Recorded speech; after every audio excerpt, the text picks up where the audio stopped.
భక్తుల ఆధ్యాత్మిక విశ్వాసానికి ప్రతీకగా నిలిచిన శ్రీ శ్రీ వల్లూరమ్మ తల్లి దేవస్థానంలో రాజగోపురం నిర్మాణానికి శ్రీకారం చుట్టారు.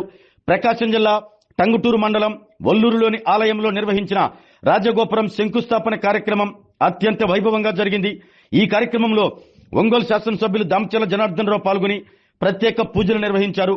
ప్రకాశం జిల్లా టంగుటూరు మండలం వల్లూరు గ్రామంలోని ప్రసిద్ధ శ్రీ శ్రీ వల్లూరమ్మ తల్లి దేవస్థానంలో రాజగోపురం శంకుస్థాపన కార్యక్రమం భక్తి శ్రద్ధల మధ్య ఘనంగా నిర్వహించారు.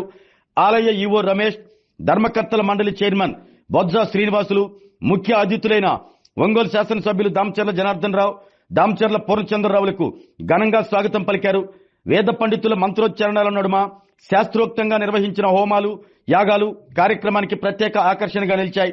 ఆలయ చైర్మన్ బొజ్జా శ్రీనివాసులు సతీ సమేతంగా రాజగోపురం శంకుస్థాపన పూజలో పాల్గొని ప్రత్యేక క్రతువులు నిర్వహించారు.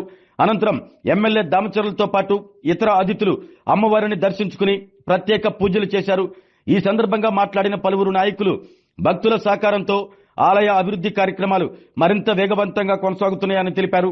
రాజగోపురం నిర్మాణం పూర్తయితే ఆలయ మహిమ మరింత పెరిగి భక్తులకు ఆధ్యాత్మిక కేంద్రంగా వల్లూరమ్మ తల్లి ఆలయం మరింత గుర్తింపు పొందుతుందని పేర్కొన్నారు. ఈ కార్యక్రమంలో ఏఎంసీ చైర్మన్ రాచగర్ల వెంకట్రావు, ఆలయ ధర్మకర్తల మండలి బోర్డు సభ్యులు, గ్రామ పెద్దలు, భక్తులు, ప్రజాప్రతినిధులు పెద్ద సంఖ్యలో పాల్గొన్నారు.